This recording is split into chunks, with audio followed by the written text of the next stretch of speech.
Hello friends, welcome to Akarsha entertainments. ఈనాటి మన ఎపిసోడ్లో మనం వినబోతున్నాం super duper horror story Tulasidalam. Last ఎపిసోడ్లో ఏమవుతుంది అంటే ప్రొఫెసర్ జయదేవ్ తులసి కేసుని హ్యాండిల్ చేయడానికి ఒప్పుకుంటాడు అండ్ ఇంటికొచ్చి తులసి పక్కనే కూర్చుంటాడు. కానీ పైడి తల్లి చాలా కష్టపడి పాప నోట్లో 12 గంటలకి 3 చుక్కల రక్తాన్ని ఆటోమేటిక్గా వేసేస్తాడు. ఆ తర్వాత ఏమైందో ఈనాటి మన ఎపిసోడ్లో చూద్దాం. స్టోరీ పూర్తిగా వినండి, ఎక్కడ స్కిప్ చేయకుండా. అలాగే మీ వాల్యుబుల్ కామెంట్స్ ని తప్పకుండా యూట్యూబ్ కామెంట్ బాక్స్ ద్వారా నాకు తెలియజేయండి. And please do subscribe Akarsha entertainments. మీకు ఏమాత్రం కాస్త కన్ఫ్యూజన్ అనిపించినా దయచేసి ప్లేలిస్ట్లోకి వెళ్తే మీకు టోటల్ ఎపిసోడ్స్ అన్నీ కనిపిస్తాయి. ఏది మన తులసీదళమైనా కావచ్చు, ఇది ఈ భైరవుడి కథ కావచ్చు, అండ్ వెన్నెల్లో ఆడపిల్ల, ఇలా మీకు ప్రతి స్టోరీ ప్లేలిస్ట్లో కనిపిస్తుంది. కొత్తగా వినేవాళ్ళు ఎవరైనా సరే ఒకసారి ప్లేలిస్ట్లోకి వెళ్ళి టోటల్ ఎపిసోడ్స్ మెల్లిమెల్లిగా మీరు వింటే ఇప్పుడు ప్రజెంట్ ఎపిసోడ్ మీకు పూర్తిగా అర్థమవుతుంది. So please do support. And ఈనాటి మన ఎపిసోడ్లోకి ఏమాత్రం ఆలస్యం చేయకుండా ఎంటర్ అయిపోదాం. సరే అన్నాడు హీనమైన కంఠంతో సరస్వతి. పైడి తల్లి అతన్ని వదిలిపెట్టాడు. కొంచెం సేపటికి సరస్వతి నిద్రపోయాడు. పైడి తల్లికి మాత్రం నిద్ర పట్టట్లేదు. సరస్వతి సన్నటి గురక భయంకరంగా వినపడుతోంది. ఆ నిశ్శబ్దంలో పైడి తల్లి ఆలోచనలు మాత్రం పరిపరి విధాలుగా సాగుతున్నాయి. నిమ్మకాయలోంచి ఎర్రగా కారిన రక్తపు చుక్కలు కళ్ల ముందు కదులుతున్నాయి. అకస్మాత్తుగా ఫోటో ఎలా పడింది? అన్నింటికన్నా ముఖ్యంగా తనకి వినపడని నవ్వు సరస్వతికి ఎలా వినపడింది? వీటన్నింటినీ క్రోడీకరిస్తే దయ్యాలున్నాయా? లేవు అనుకున్నాడు అతడు. అయినా ఆలోచనలు తెగలేదు. నిద్ర పట్టడం లేదు. దూరంగా ఎక్కడో 1 గంట కొట్టిన చప్పుడు. ప్రపంచమంతా నిద్రలో మునిగి ఉంది. సృష్టి నిశ్శబ్దంలో విశ్రాంతి తీసుకుంటున్నట్టుగా ఉంది. చిన్న గాలి తెమ్మెర కిటికీ తెరని కదిలించింది. సన్నటి చప్పుడు అని రంధ్రం నుంచి గాలి వెలుతున్న చప్పుడు. చెట్టు కొమ్మల మధ్య నుంచి ప్రకంపనం. దయ్యాలు గాలి రూపంలో ఉంటాయా అనుకున్నాడు పైడితల్లి. అనుకుంటూ తల విదిలించాడు. ఏమిటి రాత్రి? ఈ దయ్యం ఆలోచన తనని వదిలిపోదా? పక్క నుంచి వెల్లకిలా తిరిగి పడుకున్నాడు. అప్పుడు పడింది అతని దృష్టి కిటికీ తెర మీద. రెపరెపా కొట్టుకుంటుంది అది గాలికి. మరి గాలి లోపలికి రాదే? అంత బలంగా బయట వీస్తున్న గాలి అసలు లోపలికి రావటం లేదే? అతడు పక్క మీద నుంచి లేవబోయాడు. కరెంటు పోయింది. బెడ్ లైటు ఆరిపోయింది. కాటుకలాంటి చీకటి. అతడలాగే పక్క మీద పడుకుని చీకట్లోకి చూస్తున్నాడు. ఊరంతా పోయినట్టుంది కరెంటు. బయట కూడా చీకటిగా ఉంది. కిటికీలో నుంచి బయట మసక చీకట్లో చెట్లు జుట్టు విరబోసుకున్న దయ్యాల్లా ఉన్నాయి. నెమ్మదిగా ఊగుతున్నాయి. ఉన్నట్టుండి గదంతా చల్లగా మారుతున్నట్టు అనిపించింది అతడికి. ఎక్కడ్నుంచో చల్లటి గాలి రివ్వున వీస్తూ వస్తుంది. తనని చుట్టుముడుతుంది. అంత చలిలోనూ అతడి నుదుటి మీద చెమట పట్టింది. ఒకవైపు గాలి, మరోవైపు చెమట.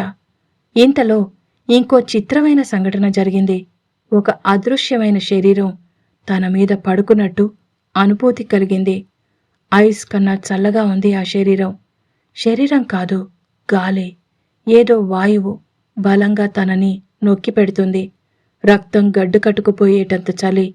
అతడు చెయ్యి కదల్చబోయాడు. కదల్లేదు. నరాలు ఎదురు తిరుగుతున్నాయి. ఆ చీకట్లో అతడికేం తోచలేదు.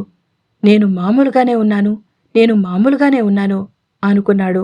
మనసు స్వాధీనంలోకి తెచ్చుకోవడానికి ప్రయత్నించాడు. దాంతో అతడి శరీరం మామూలు బలాన్ని చేకూర్చుకుంది. దీపం వెలిగించటం కోసం లేవబోయాడు. లేస్తూ ఉండగా ఆ గదిలో ఒక చిత్రం జరిగింది.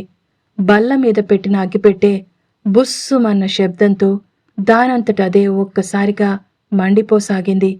అన్ని పుల్లలు ఒకేసారిగా మండేసరికి ఆ గది పెద్ద వెలుగుతో నిండిపోయింది. నిలువున అగ్గిపెట్టె కాలిపోవటం చూస్తున్నాడు అతడు. తన కళ్ళు తననే మోసం చేస్తున్నాయా అన్న దిగ్భ్రాంతితో ఊపిరి పీల్చడం కూడా మర్చిపోయాడు. వెన్నెముక చివర నుంచి ప్రారంభమైన భయం ఒళ్లంతా పాకింది. వెలుగు కొద్ది కొద్దిగా క్షీణించి పూర్తిగా విస్తేజమైంది. మళ్లీ దట్టమైన చీకటి. ధమ్మన్న చెప్పుడుతో అతడు స్పృహ తప్పి విరుచుకుపడిపోయాడు. అప్పుడు రాత్రి 1:30 కావస్తోంది. మేడ మీద గదిలో ప్రొఫెసర్ జయదేవ్ ఇంకా మెలకువగానే ఉన్నాడు. నిద్రపోతున్న పాపని చూస్తూ. ఆ ఇంట్లో అప్పుడు ఇంకో వ్యక్తి కూడా మెలకువగానే ఉన్నాడు. అతడు నారాయణరావు. మళ్ళీ పైడి తల్లికి మెలకు వచ్చేసరికి తెల్లారిపోయింది. తెల్లటి వెలుగు కిటికీలోంచి లోపలికి వాలుగా పడుతోంది. 7 కావస్తోంది. రాత్రి జరిగిందంతా కలగా అనిపించింది. కల కాదని బల్లమీద కాలిపోయిన అగ్గిపెట్టె నిరూపిస్తుంది. పక్కనే సరస్వతి ఇంకా నిద్రపోతున్నాడు. అతని గురక సన్నగా వినిపిస్తోంది. పైడి తల్లి ఒళ్ళు విరుచుకుంటూ పక్క మీద లేవబోతున్నవాడల్లా షాక్ తగిలినట్టు అలాగే ఆగిపోయాడు. నేలమీద అతని పక్క దగ్గర కాళ్ళు పెట్టుకునే చోట ఒక ముగ్గు వేసి ఉంది. సర్పబంధంలా ఉంది ఆ ముగ్గు. భద్రాచలం అడవుల్లో మనిషిని మనుమేకంగా మార్చడానికి రాత్రిపూట నిద్రపోతున్నప్పుడు వేసే ముగ్గు ఎవరు వేశారు? అతడి వెన్నులో చలి మొదలై ఒళ్లంతా వణికించింది. చుట్టూ చూశాడు. తలుపు గొళ్ళెం వేసినట్టే ఉంది. మళ్ళీ ముగ్గువైపు చూశాడు. ఎవరో ముగ్గు మీద పూజ చేసినట్టు సగం కోసిన నిమ్మకాయ, కుంకుమ.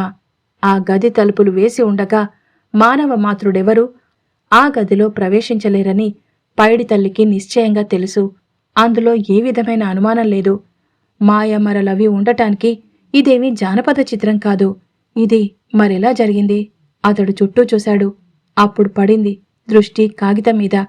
క్రితం రోజు గోడకున్న బూజు మధ్యలో చిక్కుబడి ఉన్న కాగితం బూజులానే ఉంది. మధ్యలో కాగితంలానే ఉంది. ఎవరూ దాన్ని కదపలేదన్న విషయం తెలుస్తూనే ఉంది. కాగితం మీద సన్నటి సాలెపురుగు దారాలు అసలు చెదర్లేదు. అయినా కాగితం మీద రాసుంది.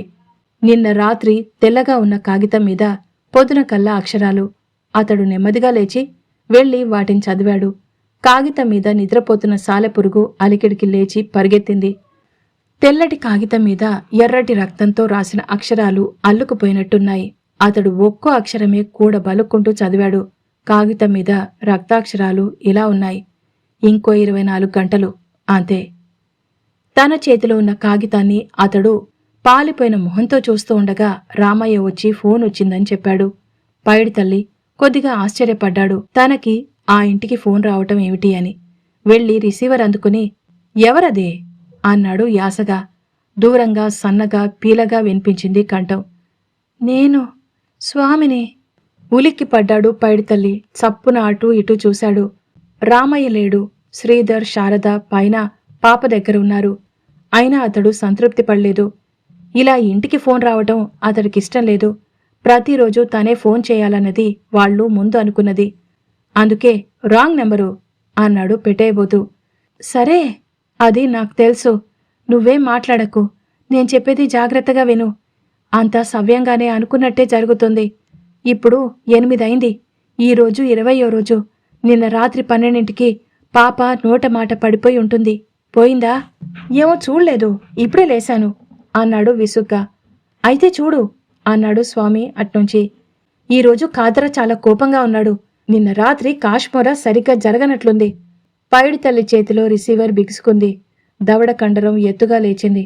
ఏమిటి అన్నాడు. అందుకే మరి ఫోన్ చేసింది. నిన్నెవరైనా కొత్తవాళ్లు పాప దగ్గరకొచ్చారా? పైడి తల్లి క్షణం ఆలోచించాడు. అటూ ఇటూ చూసి ఎవరూ వినటం లేదని నిశ్చయించుకున్నాక మౌత్ పీస్లోకి నెమ్మదిగా ఎవరో ప్రొఫెసరట వచ్చారు అన్నాడు. అయితే అతన్ని ఈరోజు సాయంత్రంలోగా మన దారి నుంచి తొలగించు. ఏ చిన్న ఆటంకమూ మనకి 2 రోజుల్లో రావటం నాకిష్టం లేదు అట్నుంచి వినపడింది. రాష్మోకాకి అడ్డులేడు అన్నాడు పైడితల్లి పదాన్ని తిరిగేసి. అయినా కాద్రా కొద్దిపాటి అలజడి చెందడం కూడా నాకిష్టం లేదు. అట్నుంచి స్వామి కంఠం స్థిరంగా వినిపించింది. తర్క వితర్కాలు ఫోన్లో అనవసరం. ఈరోజు ఆఖరి రోజు. రాత్రి 12ంటికి పాప కోమాలోకి వెళ్ళిపోతుంది. అదే సమయానికి పాప వెంట్రుకలు శ్మశానంలో కాలాలి. ఆ పని నువ్వు చెయ్యి. సరస్వతి ఎలా ఉన్నాడు? బాగానే ఉన్నాడు. ఈ రోజే ఆఖరి రోజని చెప్పు. రేపట్నుంచి వేలు సూద్తో పొడుచుకోనక్కర్లేదు. ఈరోజు 3 చుక్కలు పోయగానే పాప కోమాలోకి వెళ్ళిపోతుంది. ఆ తర్వాత 24 గంటలు కోమా మత్తులోనే ఉంటుంది. ఆ మత్తులోనే రేపు రాత్రి 12ంటికి ఆమె ప్రాణం పోతుంది. నువ్వు చేయాల్సింది వెంట్రుకలు కాల్చటం, ఆ ప్రొఫెసర్ని అడ్డు తొలగించటం. ఆ 2 పనులు. ఇంతకీ పాప మాట పోయిందా లేదా? పోకపోతే ప్రొఫెసర్ సైన్స్ గెలిచినట్టు, పోతే మన మంత్రశక్తి గెలిచినట్టు. పోయిందా? పైడి తల్లి ఆ మాటకి సమాధానం చెప్పబోతుంటే మెట్ల మీద చప్పుడైంది. రామయ్య మెట్ల మీద దాదాపు పరిగెడుతున్నట్టు దిగుతున్నాడు. అతడి ముఖం ఆతృతతో నిండిపోయింది. శారదమ్మగోరు ఫిట్స్ వచ్చి పడిపోయారు. డాక్టర్కి ఫోన్ చేయండి బాబూ. ఫిట్స్ వచ్చా? ఎందుకు? కంగారుగా తులసమ్మకి ఇప్పుడే మెలకు వచ్చింది బాబూ. మాట్లాడటం లేదు, మాట పడిపోయింది అన్నాడు. ఆ విశ్వాసపాత్రమైన నౌకరు నుదురంతా చెమట పట్టింది. చేతులు నులుముకుంటున్నాడు. పైడి తల్లి, అయ్యో మాట పడిపోయిందా? అయితే తొందరగా డాక్టర్కి ఫోన్ చేయాలి అన్నాడు. మాట పడిపోయిందన్న మాట ఫోన్లో అవతలి వ్యక్తికి వినపడిందన్న విషయం పైడితల్లికి తెలుసు. That's all for today. ఈ స్టోరీ గనక మీకు నచ్చినట్లయితే లైక్ చేయండి, షేర్ చేయండి అండ్ మీ వాల్యుబుల్ కామెంట్స్ని యూట్యూబ్ కామెంట్ బాక్స్ ద్వారా తప్పకుండా నాకు తెలియజేయండి. And please do subscribe Akarsha entertainments. మరో ఎపిసోడ్ ద్వారా మళ్ళీ మీ ముందుంటుంది మీ Saritha. Until then take care and have a nice day.